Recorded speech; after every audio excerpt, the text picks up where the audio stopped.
Hey, it's Brendan Genetti. And I'm Devin O'Haron. And you are listening to Music You're Missing. And we are bringing you Chloe Lilac. Chloe Lilac is a badass. Brendan has been fanboying. I have been fanboying. I'm a fan of her music, specifically her latest EP called what, Devin? Douchebag. It's really funny listening to you say that. I think what I'm going to do when I'm editing this back, I'm just going to loop Devin, just being like, douchebag, douchebag, douchebag, douchebag. Please do not. Oh my God. In addition to that, like her visuals, like the visual for the song Douchebag is just so uniquely her. It's just like funny and trippy and again, badass. I feel like I already know how she's going to act and like her personality. She's just wicked funny. Based off of like her EP, her TikTok, her social. And I just feel like I'm going to have a blast for the next 30 minutes or however long we talk to her. Today I was like looking through a TikTok just to like prep for the interview. And I kid you not, I watched every single TikTok of hers. Like I scrolled until I got to the very end and I was like, this is actually borderline kind of weird. But she's amassed nearly 2 million likes on TikTok. Yeah, so we're really stoked to talk to her. Another thing that we're going to talk to her about is she was formerly signed to a label. Now she's an independent artist. And with COVID ending, we're really excited to see, what is in store for her. So we will find that out. But first, Devin, where can the people find us on social media? They can find us at Music You're Missing on Instagram, TikTok, you name it. We're there. Yeah, you can also check out our playlist, Music You're Missing, where Chloe Lilac, some of her tracks are streaming atop the playlist right now. Oh, and we have a blog, but at the time of recording this episode, it's not out yet. But when this episode comes out, it will be out. So, just keep that in mind. Yeah, just keep in mind if you want to read the blog, just go to our Instagram. I don't know. That's it. I'm sick of talking. Yeah, we're always really bad at intros. We're really good at talking to people, though. So without further ado, let's get our soon-to-be best friend, Chloe Lilac, on the line. We are joined by Chloe Lilac. How's it going, Chloe? Hey, it's good.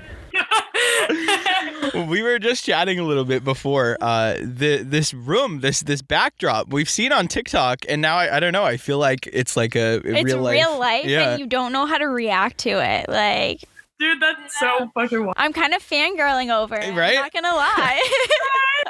Bro, thank you. That's so strange because I just live here.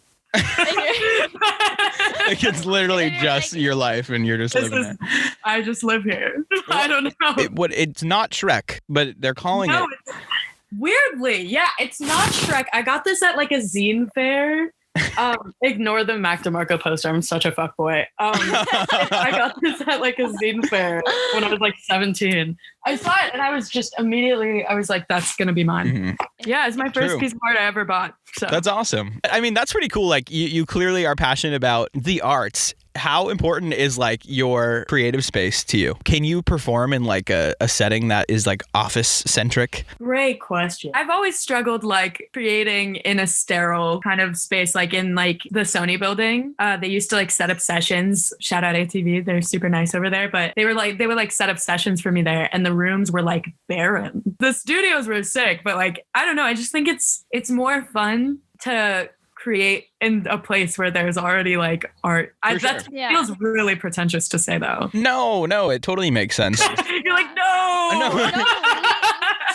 Anyhow, you had mentioned that you were on tour for a long ass time, and then obviously COVID came along. But you were touring with some big names like mxmtoon, Role Model, Sasha Sloan, Charlotte Lawrence, and then COVID definitely put an end to that. How did you take that in at first? I'm sure that was heartbreaking. Oh my God. I mean, I'm still so torn up about it, as I think everyone is. Mm-hmm. So the weird part about this COVID shit has been on a professional level, just the transition from being a musician to being literally an influencer. And I absolutely hate it.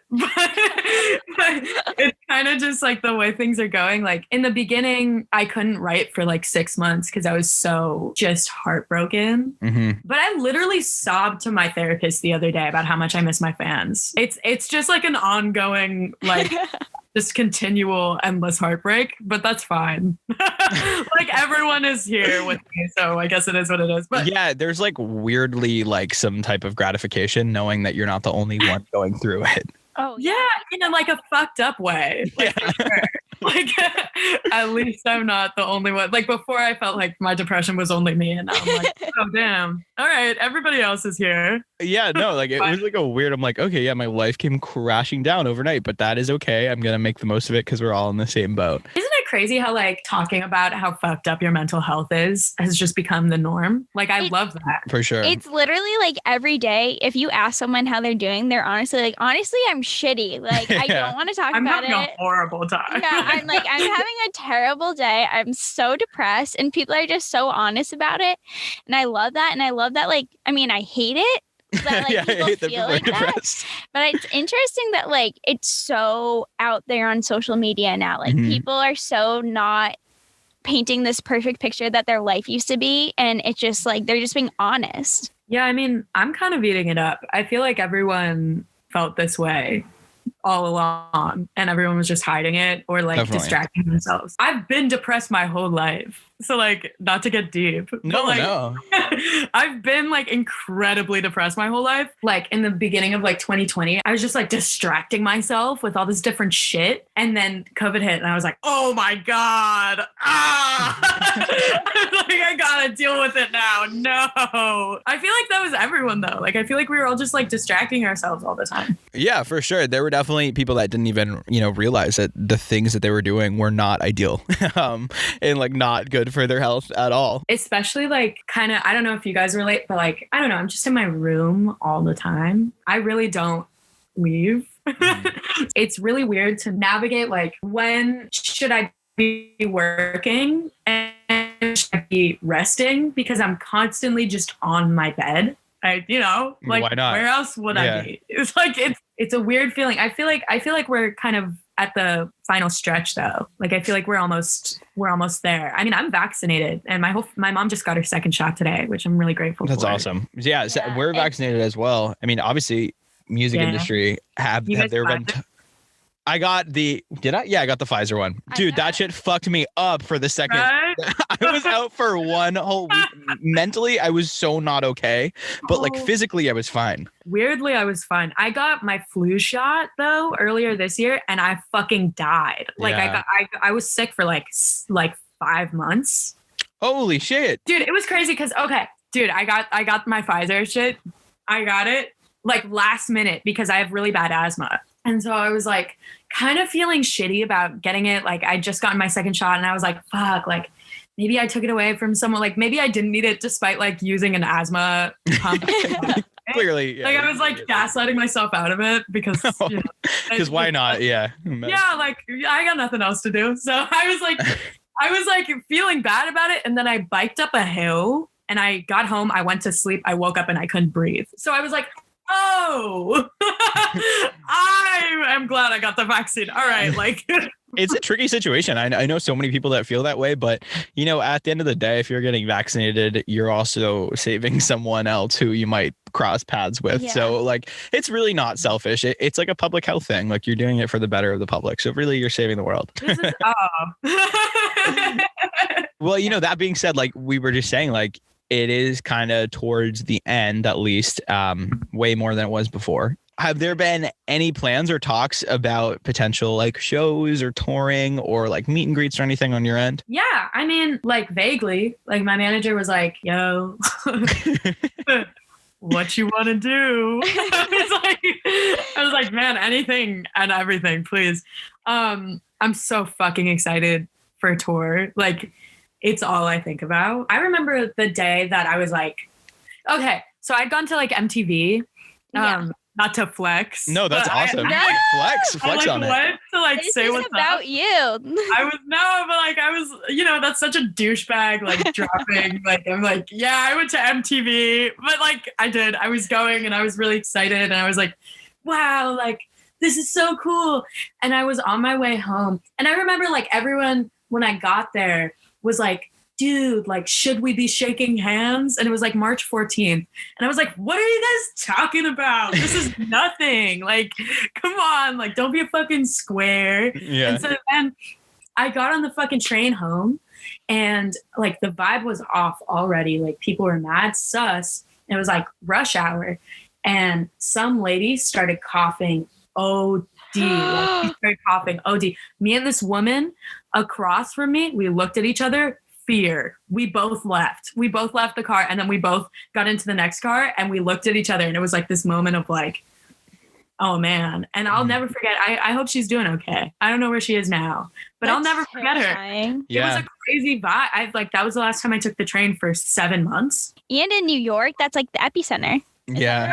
At the beginning. Oh my God. Fucking awful. It was so weird here. That's terrifying. That really was such like a weird time that like we could never describe. And I also feel like we kind of just breeze over that. Like we were literally in a sense of impending doom and we didn't know how severe it was. And like the grocery stores were out of shit. Like there was literally no toilet paper. And we were just like, and then like my boss is like, but you still got to come into work though. I'm like, what? That's crazy. That's so this wheel of capitalism. Hell yeah. Were you able to get in any shows in 2020 or? No. I was literally, I had one on the 15th. Shut up. Dude, with my homie Ren. And I love Blue. Like Layla Blue and Ren and me were all gonna do a show, and it was about to be some like girl power. Like we were so fucking psyched, and like I go way back with both of those girls, so I was like my homies, like my OGs, and like bro, like I was like fuck, like that's it. I haven't played a show since 2019. My heart is broken. Okay, well, you have had a lot of like rest, and then your next show is gonna be fucking insane. For sure. Cigarettes too. So, my vocals. It's gonna be crazy. No one is ready for it. Just no one is prepared. I am so excited just for that whole like the energy that's gonna come out once things can start happening. Crazy, like on some natural high shit for sure. The day I'm like with more than 10 people and not extremely stressed, I think I will cry of like excitement. Right? No, I had a moment because a bunch of my friends in my friend group, we all have asthma, and so we all got vaccinated. Squad goals. A couple weeks ago, it was one of my homies' birthdays, and like it was literally like 4 of us, like all got together, and for legal reasons, we were drinking juice and we were all having a good time. And we all got in this bed and we were just like hanging out in this bed. And I literally almost started to cry. Mm-hmm. I was like, oh, fuck, like I'm a human woman. Like I forgot I was a human. Like this is what we do. We like hang out with other humans. Yeah, we socialize. We have fun. Like we have personality beyond who we are when we're alone in our room. I have a body. Like what? Like I was like, whoa, what is this? How long have I had that thing? Yeah, right? I was like, legs? That's crazy. Obviously we kind of hit on some darker things, and I don't want to make this a dark like conversation, but I do want to talk about how like you're an independent artist now. Yeah. And basically like you signed a record deal pretty young. Yes. I'm just wondering, without glossing over whatever may have happened, like what do you wish you knew then that you know now? Oh my God. Don't do business with old white dudes. Like, just don't do it. Just don't. It's like they're gonna sell you a stupid fucking dream, and then they're gonna shit all over your life. Like, that's just what they do. Listen, like a lot of old white men in the music industry have helped me, but most of them have been awful and creepy. Young people and young people of color and young women and queer people in the music industry are where it's at. Like, stay the fuck away from like all the big boy, like old dudes. Like it's some of them are cool, but they're very few and far in between. It can get real sus real quick, especially as a young woman. Oh, also like, dude, no shade to like fucking my last label, but like don't listen to what some adult says that you should do with your hair or like with like your clothes or anything or your social media. Like, dude, I always had eyes on me like way too much at the label. Like I wasn't allowed to like do anything without permission, which was insane. Like, how are you supposed to create in that environment, especially as like a developing young woman? Like I was like 16 and it's a huge part of your life. Right? And I had some 40-year-old dude like micromanaging what the fuck I put on my Instagram. Like, that's ridiculous. Are you dead ass? So like, do what the fuck you want to do. Don't trust old white dudes and follow like what you think is right. Because at the end of the day, like, as a what, you know, like, and take advice from people. Like that's always good. And I love advice and I take advice at any point because I'm stupid and young, but like, and I really don't know what the fuck I'm talking about. But like, at the same time, like, I think being stupid and young is what makes you unique. You Definitely. know? I don't know. But that's what I would, yeah. You hit the nail on the head. I mean, especially with an artist like you really are so unique, and it appears as if you're very you. And it's like, that's why people are tuning into you. That's why people care about you. They don't want to see nice. a man. They don't want to see like a manufactured, you know, version of yourself. And I've worked with labels and I worked radio as well. And everything is just like a crafted image. But the days of like media and things being crafted are really kind of running low. Like everyone wants that sense of reality a little bit. Of course, you know, there are some things that are like super whatever, but there's now a space for authenticity, which is super important. And it's really what people in our demographic and our age that are going to like, no offense to you, but like 60-year-old men aren't listening to your music, you know? I know. So like, it would be very weird. Why, you know, why change yourself to please them? Like, it's so dumb. No, it was always so weird to me. The gall of some of these older industry dudes being like, you don't know what you're talking about, bitch. I'd be like, oh my God, I do though. Like, you're literally marketing my music to people who are exactly my age. Like, I know, I know what we like. You're 40. Like, yeah. Jesus Christ. I'm so glad you like realize it, because there's some people who just are so blindsided by like titles, and you as an artist know exactly who you are trying to reach and what you are trying to do, and like, why change yourself if you're not happy with it? Thanks, man. I totally get it, because like it happened through trial and error. I'm lucky enough that like, you know, I've been kind of in the music industry for a really long time at this point in my life, which is like so weird because I'm not even 20. But I'm super lucky for that. But at the same time, like I've been through weirdly a lot of shit for someone so young, just, you know, through being in the music industry and navigating, like my parents aren't in it or anything. So I was really navigating it alone. As like a 14, 15, 16-year-old. And it was really weird. And I learned the hard way, like titles are bullshit. The amount of like older white dudes that are like accomplished that have been like, I know exactly how the music industry works. And then they literally they'll like spit some bullshit. Like, yeah, I've been through it with the old white dudes in the music industry. And I'm fucking. So, you know, independent artists now, I'm assuming you probably feel like you have a lot of more freedom. Not quite yet, because I haven't like gotten to the point where I'm releasing music quite yet. Like I'm almost there, but we're just finalizing some legal stuff. You know, it took way longer to get out of the contract I was in than I thought it would, which was like very annoying and like heart-wrenching. And I was like, oh, like, can we just anyway. So now I'm almost done with the legal stuff. And then, but already like the pressure is off. Like when I tell you like these heads were like micromanaging me in the most disrespectful way. Like, it's so nice to just like be me, like online for the first time, like ever really in my like adolescent life. I mean, and that probably helps your own relationship with yourself tremendously to like not have imposter syndrome and like actually live who you are and be able to share that with people who look up to you.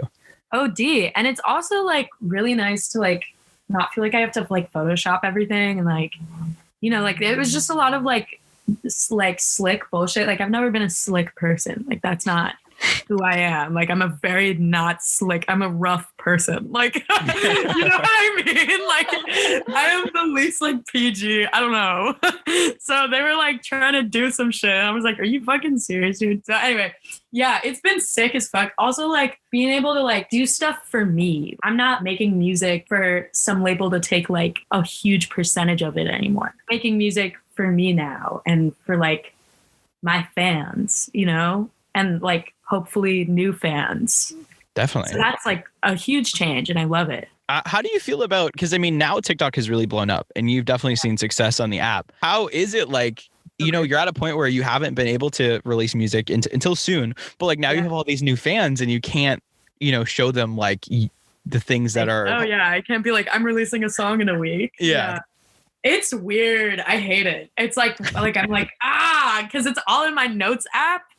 So I'm like, if only you could see, like, I mean, I can always like tease stuff, but then I feel like such an asshole teasing stuff that I don't even know like the definite date of. Yeah. So I'm like, guys, listen to this. And then they're like, please. And I'm like, I can't. I'm sorry. But yeah, I mean, it's definitely strange, but it's been sick though. Like I haven't gotten recognition for the songs I've already done in the way that I feel like I deserve because, you know, one reason or another, I have no idea how. I think I was just marketed poorly.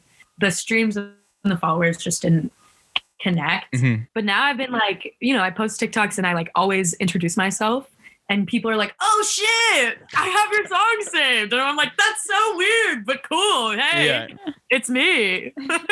The cool thing about being independent too is that like I can really just build my own team and like really only work with people I really love. I've been working with this amazing photographer, Reagan, and she's awesome. And she's been helping me a lot with like the creative stuff. I'm really grateful. And all my friends have been helping me a lot too. I'm so endlessly grateful for my friends. So they've all been helping me so much. What else can we expect from Chloe Lilac soon-ish? Oh my God, so much. I'm currently finishing a mixtape. So, you know, a bunch of new music is coming very soon. Very, very, very soon. It's like literally done. We're just finishing up the deals and stuff. That's exciting.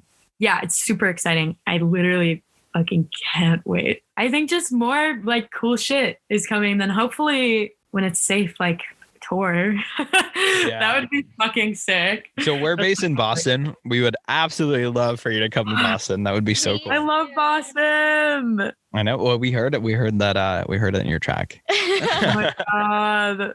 That was such an iconic night. I was at the Sinclair that night. Oh my God. It was such a fun night. The guy I wrote that song about, I wrote Douchebag about, goes to college in Boston.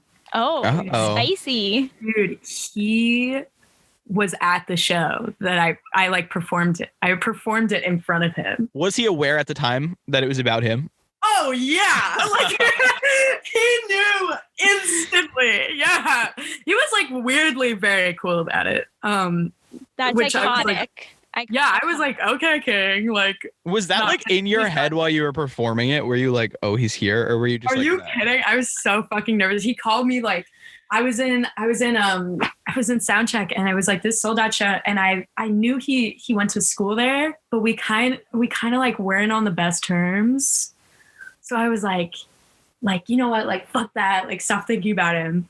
And then I got a call from him when I was in sound check, and he was like, I need to come see you. And so I was like, okay. And then he pulled up to the show. I put him on guest list and he pulled up and he said he really loved it. And it was really sweet. I was like, okay. Thank you. You're still a douchebag though, but thank you. No, he sucks. Like he sucks. That was the one night where he was like super cool. I was like, okay. He was fun. That's kind of like a moment of closure for you. He must have felt really special. Like, like this song is about me. Like, dude, I mean, I gassed that guy up so much. Like, I've written so many songs about him, and I told him every single one because I'm an idiot. And then he told like everyone we knew. But it's fine. Well, I would too, you know, like that's like cool. That's sick. Well, if he's ever misbehaving, you know, we got you. Yeah. We'll take care of him. Thank you. I appreciate Knock him out real quick. Thank you. He definitely needs to be checked. We are so stoked for, you know, whatever is to come, you know, once COVID is over, of course. I'm so excited. I think it's going to be amazing. I think the one last question that we have, and it kind of doesn't even fit in, but we've seen you tease your track 19 a few times on TikTok. Is that going to be part of the new music? Yeah. I'm so excited. That's my like one quarantine song. I like swore I wouldn't write a quarantine song, and then it happened, and I was like, all right. I mean, it's hard to go through that and not create something like and write about that. Dude, yeah, true. No, fantastic point. It's been weird.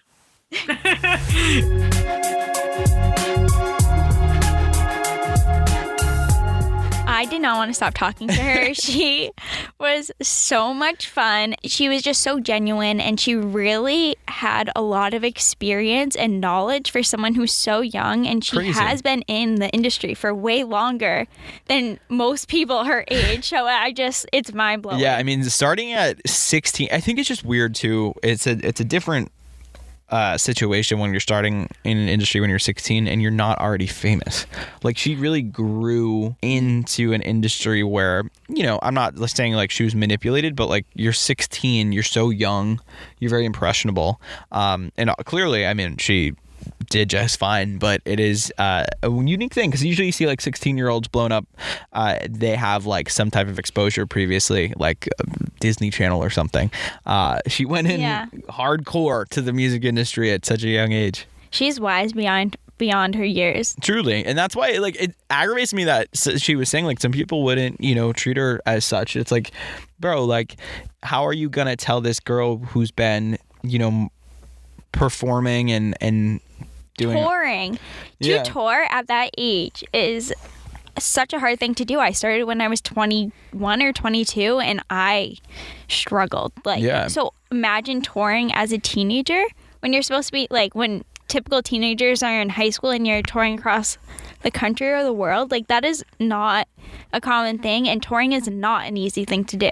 Definitely. I think another thing that actually really bothers me just in general, like career-wise, and I've found this a lot for myself, is like when people are like, I don't know if it's like ageist, but like they don't give young people the time of day. It's really frustrating because I was like 21 doing so much cool shit and like was really succeeding and no one wanted to give me the time of day. And even now, like we experience, like we're 24, which I feel like a fucking old man, but to a lot of other people, we're just some dumb young people and they don't want to treat us like we know what we're talking about when in reality we know more than they do. Yeah, and I think a big part of that is like Chloe herself, like she started when she was 16. She is such a different person now.